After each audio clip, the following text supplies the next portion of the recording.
Bismillahirrahmanirrahim. Rabbi Zidni Ilma. Welcome to all of you. How are you all? I hope that you all are fine. If anybody is new to my channel, then don't forget to subscribe and like, share with your friends and family. Okay, so let's start our today's episode. Have you ever worn silk? Doesn't it look very royal and delicate? I just love it. Have you ever thought how it's made? If yes, don't forget to tell me in the comment section below. Okay, let's start our lecture. How was silk invented? According to a Chinese legend, almost 5,000 years ago, Empress Hsi Ling Shi, wife of Emperor Huang Ti, was the first person to invent silk. One day the Empress was sharpening her sword and sipping tea under a mulberry tree. A cocoon fell into her cup of white tea and began to unravel in just a little while. The Empress was about to take a sip, and to her surprise, she saw shiny threads roll out. The Empress was so fascinated with these shiny threads that she went on a hunt to discover its source. Her search led her to find Bombyx mori silkworm.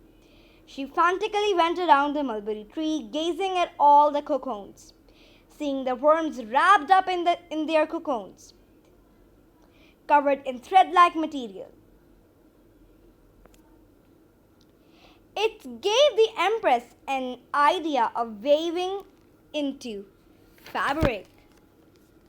She rode Nak to her chamber and designed a method of production to create this fabric we know as silk. After much work, she sent the workers to collect eggs laid by the silkworms. Now let's talk about some key points. Baby worms, known as larvae, hatched 2 weeks later and were fed mulberry leaves for a month. This increased their body weight 10,000-fold and they grew up to 3 inches. Just wow. The larvae began to secrete liquid raw silkworm from their salivary glands. When the liquid came in contact with air, it solidified into a simple thread. The pupating larva spun itself into thick, cozy cocoons. Now, key points 2. The cocoons were then boiled for 3 minutes to kill the pupa before it transformed into a moth. Boiling the cocoon melted the gelatinous protein that was binding the cocoon. They took 50 cocoons and reeled them through a single hole of a bamboo stick from a hand-operated reel.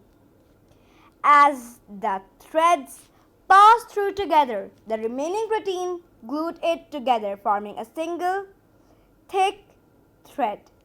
The threads were finally woven into shimmery and smooth pieces of silk cloth. Now key points 3. Until 200 BC, silk was reserved for the personal use by Chinese royalty only. And as the mulberry silkworms were found only in China, they used it for their advantage. China had monopoly over silk trade and kept the worm a secret.